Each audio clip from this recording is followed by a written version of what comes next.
Good morning, children. So I am starting the current electricity unit, and the first chapter is electric resistance and Ohm's law. So I cannot start with electric resistance, So first of all, you have to know what is the electric current. That from 9th standard, from 6th standard rather you are studying. So you know what is electric current. It is amount of positive charge flowing per unit time through a electric circuit. And that's why one can write like this: electric current is given by amount of charge flowing per unit time, means charge by time.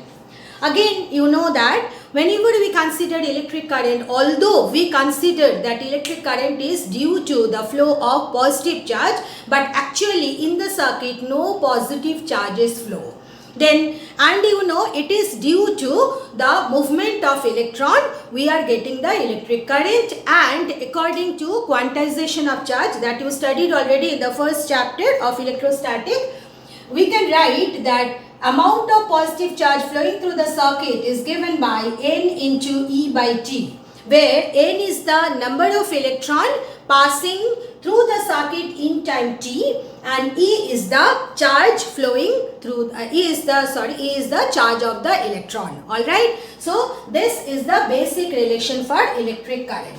Then you know that SI unit of current is ampere. Alright, means if you consider the full form, then you should write AMP, and in short it should be big A. Alright, so SI unit of I is amp.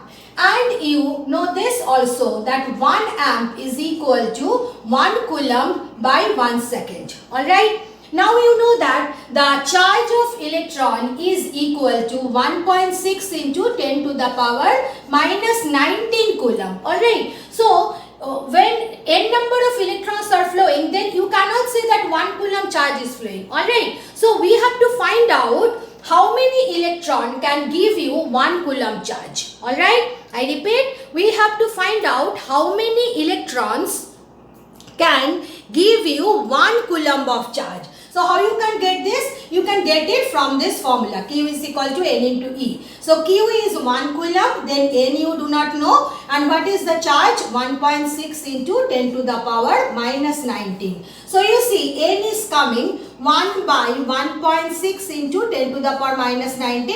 Very easy calculation. One can do it very easily. You can write it as 10 to the power 19 divided by 1.6. And you can calculate it 6.25 into 10 to the power 18. Just for this zero, this decimal, one zero will come here. Then you borrow another one from here. So it will become 100 by 16, and it is 100 by 16 is 6.25 into 10 to the power 18. Alright. So if you consider that 1 amp current is flowing through the circuit, it means that so you can write like this: when 6.25 into 10 to the power 8 electrons flow through the circuit, THROUGH, please write. I have written THRU. This is the short form I generally use. That electrons flow through the circuit in 1 second. Alright, then current flowing through the circuit is 1 amp. Alright, so this is one of the important relation you have to remember, and you can get multiple choice questions on this. Alright, how many electrons can give rise to 1 amp current? 6.25 into 10 to the power 8 electrons. When it flow through the circuit in 1 second, then it gives rise to 1 amp current. And THRU I have written, it is THROUGH. Okay, so you must write it down. So you have got the concept of the electric current and the concept of its SI unit also, how you are getting. And you know this also, that electric current is a scalar quantity. Alright, but we define another important term in current electricity, that is known as electric current density. We denote it by J. Alright, electric current density, it is defined as current flowing per unit area. How we define electric current density? Electric current density, we define it as current flowing per unit area. Alright, now electric current density J is a vector quantity. So this is the important concept. Current is a scalar quantity, alright, but electric current density is a vector quantity. So the question will arise, when I have written J is equal to I by A, you are getting the magnitude of the current density, isn't it? So what will be the direction of the current density? The direction of J is directed along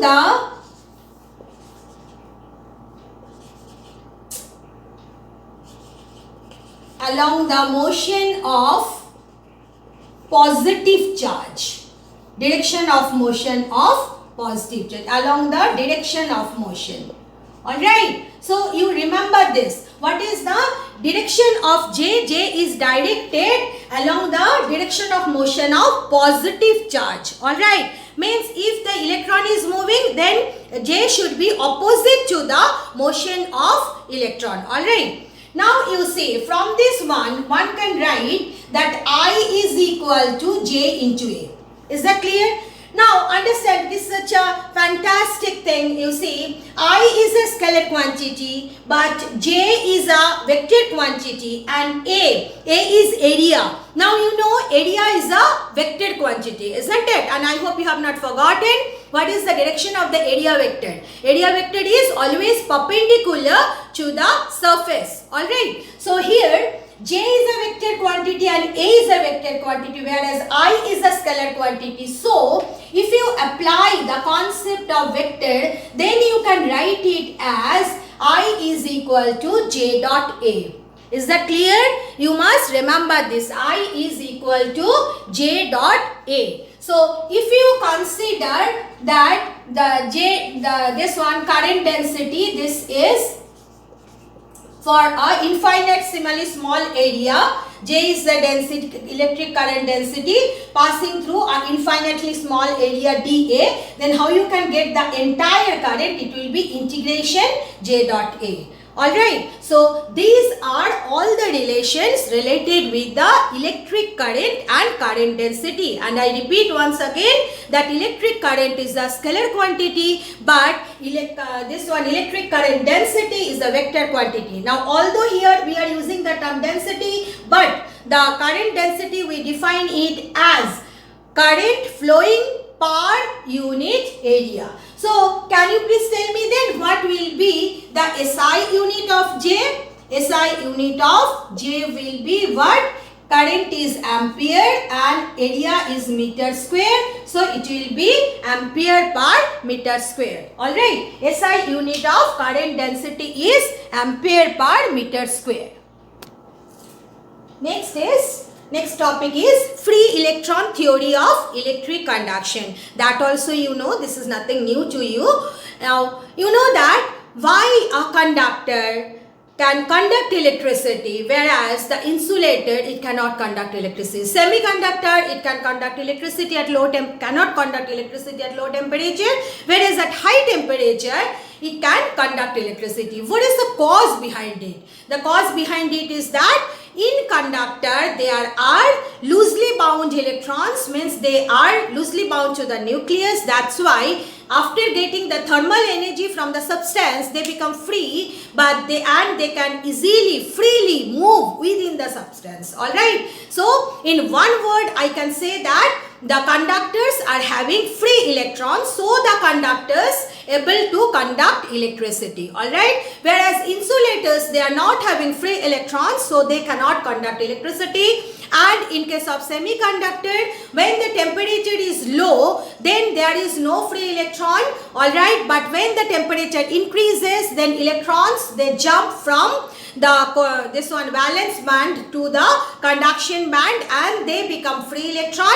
Or in simple way I can say, in simple this semiconductor, when the temperature increases at high temperature, what happened? They get the free electrons and free electrons help them to conduct electricity. Alright. So, if you consider metals, then in metals, electric conduction takes place due to the movement of free electrons within the substance. Alright. But if you consider liquid and gas, in liquid and gas, just like the You know, I already explained it in 9th standard that how a electric cell works. You have seen that inside electrolyte there are electrolyte, it dissociates into ion, isn't it? So when it dissociates into ion, then when our electric cell works, then when the current flows through the cell, the current within the liquid, within the electrolyte arises due to movement of both the positive ion and negative ion. Now the same thing is true for gas also.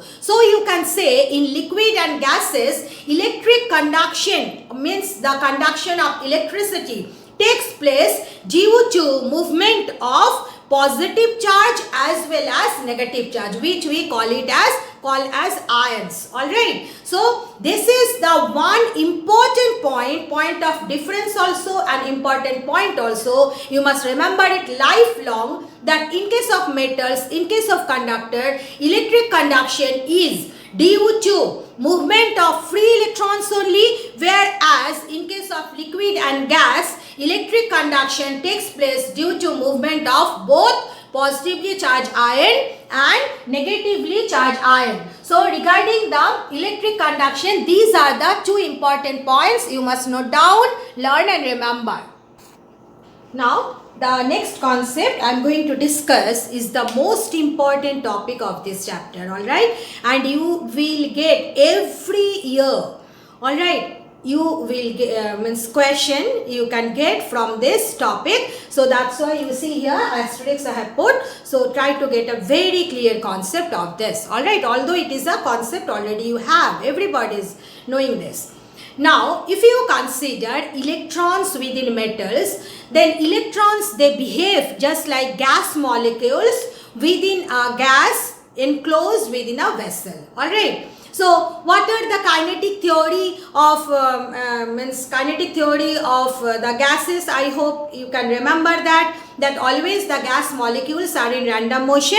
Gas molecules during their random motion, they collide with each other elastically, and they also collide with the walls of the container, isn't it? So, and during each collision, the direction of velocity, direction of motion of the molecule changes. Alright. Now, we will apply the same concept here. Means the movement of the electrons when you are considering within a conductor, when the conductor, across the conductor no electric field is applied, the conductor is not connected to a battery, conductor is not conducting electricity, then if you consider the free electrons within the conductor, then you may consider that their behavior is same as that of the gas molecules, but with some differences. What are the differences? Inside the conductor, if you consider the free electrons, you cannot say that inside the conductor only free electrons are there.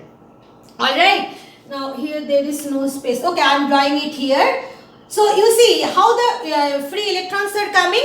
There are atoms, isn't it? The outermost level electrons, as they are loosely bound, so they are coming out from the atom. So you see, when atom loses electron, what will happen to the atom? It will become a positively charged ion. So you see, inside the conductor there are positively charged ions and there are free electrons. Alright, this diagram you don't have to draw in the copy. I am just drawing it for your better explanation. So now if you consider these positively charged ions, okay, they cannot move, they cannot leave their places. So they are the immobile ions. Alright. So if you consider the conductor, then inside the conductor there are electrons which are in random motion and there are immobile positive ions also. Okay, so what will happen when the electrons are moving randomly within the conductor? They will collide with the positively charged ion. Alright, not that they will collide with each other just like the gas molecules. So that is the difference between the behavior of the gas molecules and behavior of electron. Okay, this is the point you have to understand. That in case of conductor, electrons collide during their random motion, but with whom they collide? they collide with the immobile positive ions present within the conductor. So when they are colliding with the immobile positive ions present within the conductor, during each collision, the direction of motion will change. Alright. So if you consider the term mean free path or free path, so how you can define free path? Free path means free of what? Free of collision. So what is free path? Just like the gas molecule, you can define the free path here.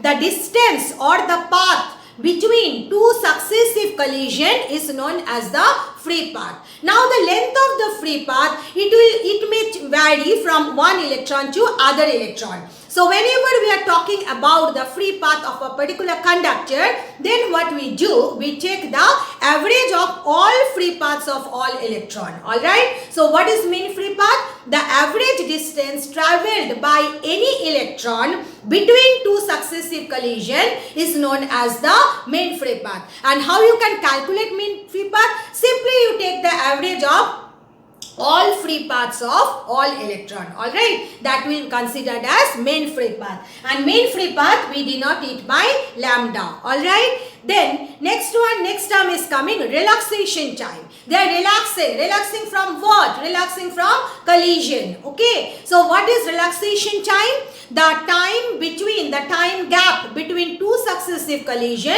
is known as the relaxation time. So like that, how you can define the average relaxation time, and this relaxation time will vary from one electron to other, isn't it? Or for one electron also, it will because one electron, it may suffer collision with different immobile ions during its motion, isn't it? So what will be the average relaxation time? Average relaxation time is the average of all the relaxation times for all electrons is known as the average relaxation time. So here whatever I have discussed, point wise I have written, and these are the points you are supposed to understand, learn and remember. So you must note down all these points for this topic point wise as I have written in your notebook. Now you know that whenever any particle is in random motion, then we associate one term, that is root mean square speed, with that one, with the particle. Okay, what is the root mean square speed? And this one also I always tell my children, I taught you also in 11th standard, that first we take the square of all the velocities, then we take the average, and then we take the root. Okay, why? Because it is in random motion. So you can write that what will be the root mean square speed? It will be the mean free path divided by average relaxation time. So average relaxation time, you can write it as mean free path divided by root mean square speed of electron. Alright. Now, if you consider the thermal velocities during their random motion within a conductor of electrons I am talking about, you see, what will be the average velocity? It will be sum of the velocities divided by n. But you understand they are in random motion. So as they are in random motion, so V1 and V2 may be exactly identical but opposite in direction.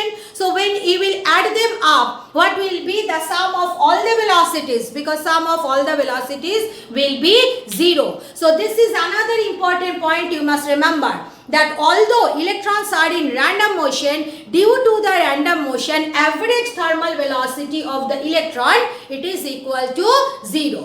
Now, these are the points we can apply when we have considered only the conductor. We have not connected it to a battery. No electric current is passing through it. Alright. Now, let us consider that we have taken one conductor and we have connected it to a battery.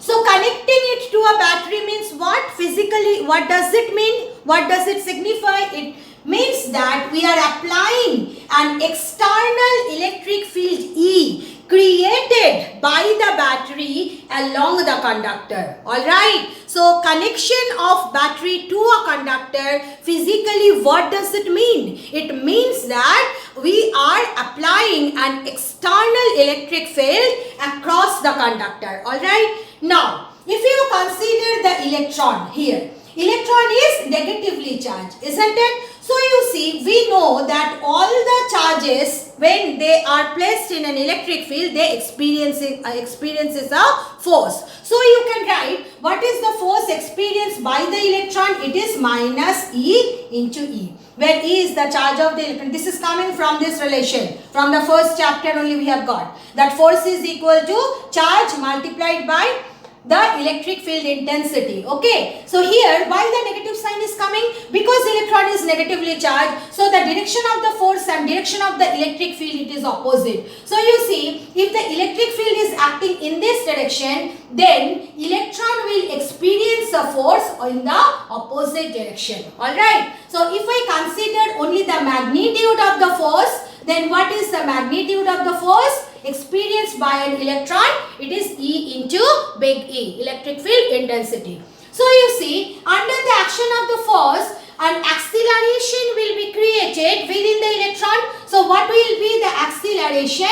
Acceleration will be force divided by mass. Alright, again this expression one can write like this. If you consider that V be the potential difference across the conductor and L be the length of the conductor, okay, then you know this relation, you know these are the relations, you don't have to write. V is equal to E into G, isn't it? So according to this relation, one can write E is equal to V by L, because here the distance is nothing but the length of the conductor. Alright, so you can say that whenever a conductor is connected with the battery and external electric field is applied, then acceleration created within the electron, it is given by EV by ml or EE by m. Alright, very important concept. Now the fantastic thing you will get. Acceleration means what we know. Acceleration means we consider that the velocity is increasing. So you may think that whenever the battery is connected, what will happen to the electron? Its velocity will increase. Alright, but actually what happens to the movement of electron? Understand it. Under the action of the electrostatic force applied, what will happen? Definitely, it will have an accelerated motion. But what is happening when the electrons are trying to move with the increased velocity within the conductor? They are again colliding with the immobile ions. And during each collision, they are losing some amount of kinetic.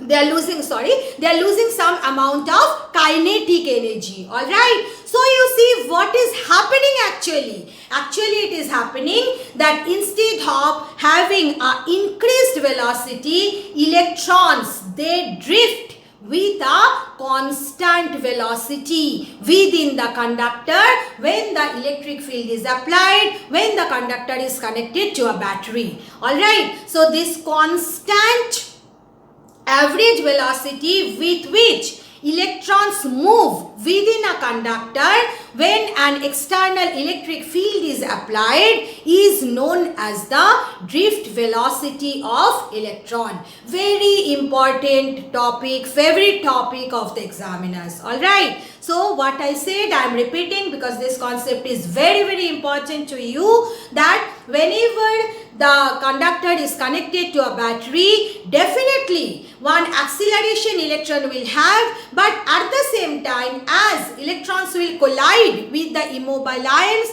and during each collision they will lose their kinetic energy of motion. So what will happen to the electron? That electrons will drift with a constant velocity within the conductor, and that is known as drift velocity. So what is drift velocity? The constant average velocity with which electrons drift within a conductor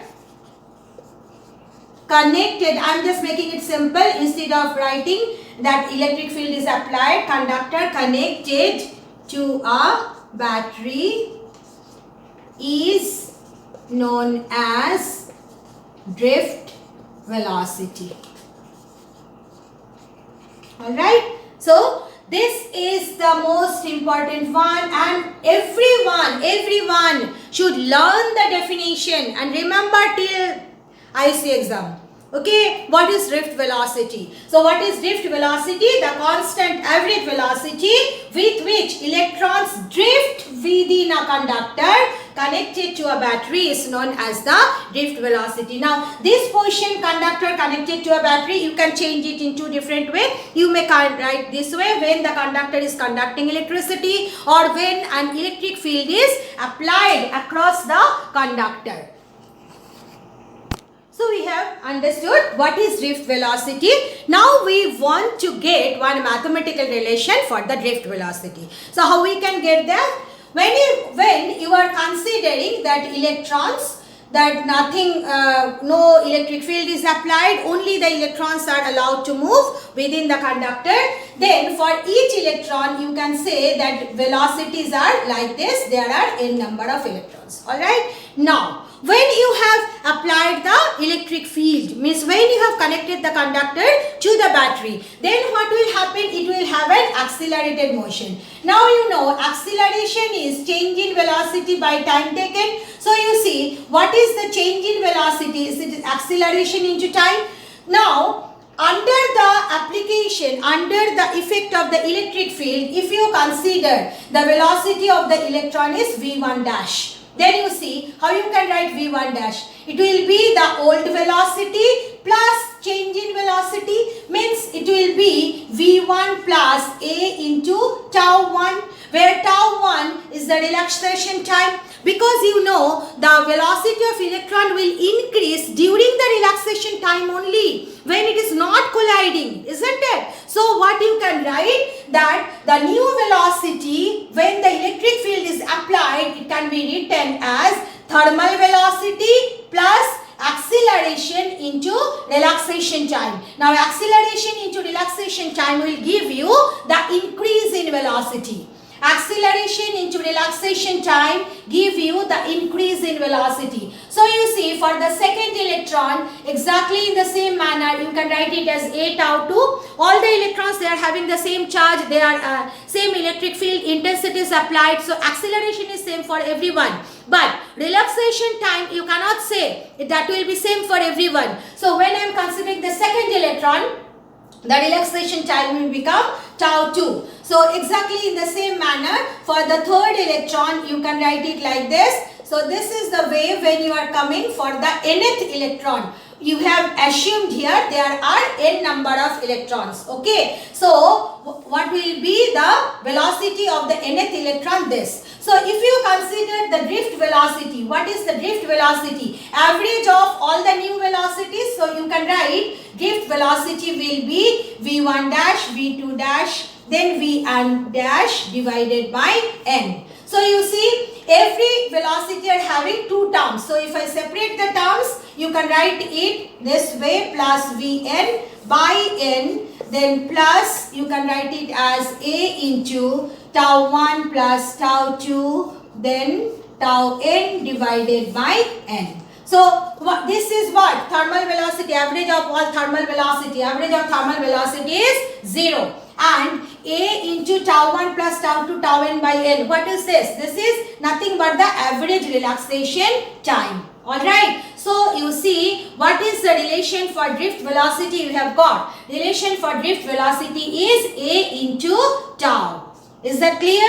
Now, if you substitute the expression for A, what you are getting? It is E divided by M into tau. Again, if you write it down, E is equal to V by L, then you are getting it this. So, these are the expressions for the drift velocity. So, this expression, this derivation you must learn. And one thing I just want to mention here in this book, this part, they have written the steps given, they are not correctly given in your book Newton Physics. So that's why please be careful and note down this. And the ultimate result, that drift velocity is given by EV tau by ml, that you must remember. So you see, drift velocity depends on which factors? E is constant, M is constant. E is charge of an electron and m is mass of an electron. These two are constant. So you can say drift velocity, it depends on the v, tau and L. Alright. So drift velocity for electrons, it is given by this relation.